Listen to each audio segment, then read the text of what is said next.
At the moment, multiple pop stars are embroiled in controversy with the Trump administration because whatever social media management team is behind their TikTok page is choosing songs from Olivia Rodrigo and Taylor Swift and others to promote their hype reels of DHS and ICE. And I just don't understand why the government needs hype reels in the first place. But I think that what they're doing is intentional provocation of these pop stars who they know are not in favor of what the administration is doing. They're trying to provoke a response and not really getting what they want, except from Olivia Rodrigo. They recently used her song All American Bitch for a hype reel of the DHS. Maybe that can be Amy Adams' next movie. Instead of Night Bitch, she can make All American Bitch. On this post, DHS captioned it, "Leave now and self-deport using the CBP Home app. If you don't, you will face the consequences." And this was the one that used her song. I checked, actually, before the show, and Olivia Rodrigo's record label, I assume, did actually make a move to revoke access to the song on their post, so it doesn't have the sound available anymore. But she commented on this on Instagram saying, "Don't ever use my songs to promote your racist, hateful propaganda." And on the TikTok post, she said, "Ew, don't use my sound ever again. Thank you." I don't think she has control over that if it's made in-app. Well, they can because I just checked and the song is not on the post anymore. So they can. I don't know how that works. Because like on Instagram, if you're making a reel in-app, you just get the song from their the music that's legal there, right? And you have to do that because theoretically, like you could make like an edit at home with your with that song that you have downloaded on your computer, and it'll get flagged because it's copyrighted music. But if you actually get it from Instagram, then you can actually use it. So what the record label can do is take a song entirely off of the platform, not from a specific account. Is that what they did? It. I think they might have actually just revoked access to it for the entire app. That's ridiculous. I mean, which that's screws insane. over her fans and all of the influencers who are using her songs. Yeah, for their what about videos. all the other all-American bitches who want to use it? They screwed over all the other American bitches. And they've done the same thing with several of Taylor Swift's songs at this point, starting with a pro-Trump TikTok video to the track The Fate of Ophelia. And it has been noted by many leftist anti-Swifties that The Fate of Ophelia has these militaristic images that it evokes. She's talking about, the land, the sea, the sky, and pledging allegiance to your hands, your team, your vibe. This is what they drew upon to make a hype reel about Trump. And then Taylor Swift and her team remained silent on the issue. Contrary to what Variety would have you believe, they reported on this and said, responding to Variety's request for comment, a White House official replied, "We made this video because we knew fake news media brands like Variety would breathlessly amplify them. Congrats, you got played." I just don't think that's the own you think it is, Trump administration. I don't think that's really an own that a media outlet asked for a comment on your post. And then I mean, it is if the point is engagement. They acted like Variety was getting played by taking an interest in it. I don't know, is that... I mean, that's the nature of engagement bait on the internet now. That's the whole point. I understand that Swifties are mad, but I highly doubt Taylor Swift even noticed or cares. I mean, no, she definitely noticed because this would be brought up by her PR team, so it's definitely something she has to keep in mind, but whether it bothers her, I doubt. Yeah. And then they doubled down, posting a second video on the Team Trump TikTok page using her new song, Father Figure. I guess referring to Trump as the father figure of our nation.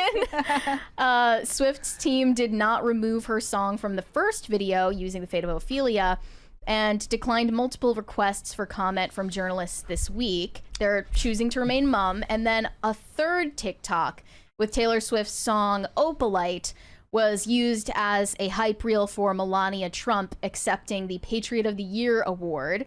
And they said Trump is clearly loving this. It's only happening because Swift said nothing after the first video. Meanwhile, Olivia Rodrigo blasted the administration for using her song. Here is the thing. you can't just keep provoking and provoking and provoking before you just seem desperate for attention. Like, that's how it seems to me. The Trump administration is just like really hoping that Taylor Swift is going to say something like a disavowal, and she's just not willing to, which is a better look for her than it is for them. Okay, then I have to ask you, what is, you said you don't think they should be making hype reels, but if they have to, what is a good artist that they could be using for hype reels? Has to be somebody, country music. I get, no, it can't be like, okay, fine, but it has Sleep to be. Token. I agree. I'm just kidding. I about agree. that. Please don't do that. I need to know what genre they actually should use. You think country music? Yeah. I think that's going backwards. I think Eminem. they're like we've. If they're looking for an artist that will actually lash out Yeah, and he will. get triggered by this, Eminem absolutely would have a full-on crash out if the Trump administration used his songs. Like, that would be so easy. So is the point to have them lash out so then your reel gets more views, and then what? And yeah, that's my point. Is like, what's the best case scenario here? Like, the pop star in question says that they don't want you to use their songs, and then you keep doing it and that's like cool. I've got a place where we can get this information. If you would direct your attention to the screen, I have the Wikipedia for musicians who oppose Donald Trump. There are plenty of them. There are plenty to pick from here. We've got ABBA, we've got Adele, Aerosmith, Andrew Lloyd Webber. Wait, is that the guy who did Joseph and the Technicolor Dreamcoat? Was that him? I'm not sure. The Animals, the Beatles, Beyonce. He could be doing a Beyonce reel. Bruce Springsteen. That could have coincided with that documentary that nobody watched because Bruce Springsteen is boring. Right. Creedence Clearwater Revival. Then conservatives could argue about whether Fortunate Son was a pro-American song or not. Earth, Wind, Fire, Eddie Grant, Elton John. But Elton John has later since come out and said that he actually kind of enjoys Trump, even if he disagrees with him. Remember, we talked about that a long time ago. He's British, so it's kind of not count. his concern. Yeah. Look, Lots here's the of thing. people here. All of these listed artists are listed here because, I would assume, their songs were used at Trump rallies. Yes. Trump events. Not on TikTok. Yeah, but they could on pull from TikTok, this. what they have to do is use trending audios to get more engagement.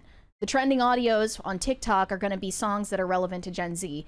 Songs by Taylor Swift, Olivia Rodrigo, and the like. Not by, like, Earth, Wind, Fire. That's not what Gen Z listens to or cares about. Pharrell is on here. Panic at the Disco. He could go into his emo era.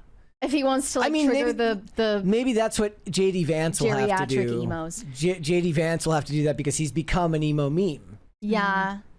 I did like their MySpace page. Yes. I had to give them kudos for that. But I wanted to point out that Swifties and Olivia Rodrigo fans are kind of mad at Taylor Swift right now. They think that she ought to comment on this and that her silence is violence. In fact, one of these replies said Taylor Swift's silence on this is sickening to watch. And then to the counter argument that she can't do anything about it, they said the 22-year-old non-white pop star with 2 albums released, Olivia Rodrigo, has more backbone than the one with a career almost 2 decades long and the most successful tour of all time. She doesn't care because it doesn't affect her. It's simple. Because Taylor Swift is white. Correct. So they're saying that she's secretly MAGA. She's secretly a Trumpy. Well, she's a trad wife now, right? And her silence on this matter is proof that she is an unethical billionaire. They never really explain where the cutoff is for ethical billionaires. I'm waiting for more information on that. I would like to know what makes somebody an ethical versus an unethical billionaire. But, like, I just don't understand what difference they think it would make for Taylor Swift to disavow the Trump TikTok page. Well, yeah, I wouldn't on do any anything. level. Like, what is that, like, gonna help anybody that's getting deported? Like, no. Yeah, I just think if you're a musician and you're an artist, like, people should just be allowed to use your music, even if it's the president of the United States. That's kind of the point of having a record label. You don't own your music. Actually, the funnier version of this is that Trump gets in trouble because they downloaded the song illegally because they didn't want to pay for it. This is actually the biggest lie of Taylor Swift's career. She tries to convince people that she is just a ditzy girl who writes songs in her bedroom like a teenager and she doesn't understand how the music industry works. She absolutely does. She knows much better than she wants to let on. No, that she's a business mogul. Her Like you music don't never did just end belong up that. to her. Her music still doesn't belong to her because she has a record label. That's how it works. I thought she bought her music though. She bought her discography on the original recordings from, I believe, Shamrock Capital, who came into ownership of it. But she wanted people to believe that those masters were stolen from her, when in reality they never belonged to her in the first place. The first time that they were ever in ownership of Taylor Swift was when she bought them, like earlier this year, last year, whatever it was. I think that it would just make no sense for her to say, like, stop using my songs when they're not hers. Like, all of the new music she's putting out also doesn't belong to her. I mean, but I'd have to double check. Like all the articles, can you explain how that works? Because all of the articles say that she now owns every song she's ever made. She owns the songs that she purchased from Shamrock Capital. I mean, but she likely owns the songs now too, but she's licensing them out to the record label. Is that her Yes, deal? that with- like It says, well, ChatGPT says she owns some of her music, but not all of it. what is the stuff that she doesn't own? the new stuff is what she doesn't own. She fully owns her later albums released under her new deal with Republic Records and Universal Music Group. So anything from 2019 to 2024. Oh, okay. She I was owns under the everything from impression- Lover onward, plus all of her re-recorded Taylor version albums. Even that Well, seems that's not out of up to date. date. Yeah, no, Yeah. Okay. I think that what it is that she licenses them out to these record labels, and she does actually own the masters. I mean, and does all she this even stuff really now. need a recording label now? She could probably do No, I mean, she it's- does not. She I does mean, not. she still does. I mean, in the sense that she needs somebody to do the promo and the art, and Look, if she wanted- she employs hundreds of people. If she wanted to actually be independent, she absolutely has the means to do that. She could absolutely. But I'm do saying, like, the thing is if it's easier for her to license out to a label that wants to work with her than it is to do it all from scratch on her own. It says, no, Taylor Swift does not own a record label, but she has a multi-album deal with Republic Records. that. At the moment, yeah, that's her current deal. Yeah. One of these Swifties replied and said, "People are hating on Taylor more than celebs that have actually endorsed Trump. I hope she stays silent. Y'all can stew in your hatred. She will always do something wrong in Well, your no, eyes." see, the problem is when you require people to speak on issues like this, it turns people that actually do want to make you look bad into, it gives them a lot of ammunition, meaning that somebody who doesn't like, it's what I say every time Woody Allen makes some comment about somebody. He's like, oh man, I love that Woody Allen comes on whenever somebody dies. And he's like, this person was great. It's like, bro, you're hurting them by saying that. Like, you're not helping anybody by saying that, because the public has a perception of you that isn't going to help whoever this person is. Well, maybe she's taking her cues more from Sydney Sweeney and Jennifer Lawrence and deciding not Perhaps. to Yeah. like pick a political side or talk Yeah. about politics anymore. Yeah. and That could be. not even talk about the fact that she's not talking about it either. Right, right. I just think Focus on the wedding. Focus on the the wedding. focus on Trump the wedding. She's got work to do. administration, the Trump administration trying desperately to rage bait these pop stars is more cringy than anything, honestly. Agreed. Because, like, focus on actually deporting people, not posting TikToks. Like, that would be nice. I mean, I agree, but those are different departments. Like, it's like I tend to be more that it's a bad look, because it shows you that government is now juvenile, and it has been for a very long time. But in general, just because they've got somebody with a clipboard, a gay with a clipboard making hype reels for them, does not mean that people aren't going to get deported. That person wouldn't be doing that job. Like, they didn't take an ICE agent and say, hey, normally we'd send you out on a raid, but instead we're going to have you edit this hype no, reel. I know that it's not mutually exclusive, but I'm just saying, based on the reported numbers of deportations, they're obviously focusing more of their efforts in the direction of social media. But this is how you than- shift the public opinion for that. I get, like, to them. No, the TikTok hype reels only serve to anger your opposition, not bolster I mean, your I feel support. like they're just hiring Gen Z social media content people who probably don't get paid much Opinions- and have nothing really to do with ICE So raids. we've talked about how opinions on politics. What do they always say? Like the right, like the Gen Z right wing and beyond is going to be way further right than any prior generation. How do you think it gets there? It gets there through content like this. We have a Two couple 20s. from Shane H. Wilder. You can get a blanket license from BMI, which covers most artists' licensing. This is why they couldn't stop Trump from playing music while campaigning. What the artists don't say is that when their music's played, they get paid. True.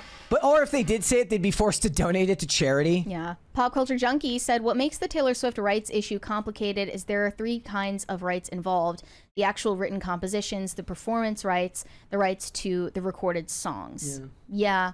And I think that's something that Taylor Swift understands, but she tries to get one over on her own fans. Because it's such a complicated thing, and it's easy to form a narrative around it. Yes, she formed a narrative that essentially made her into a victim.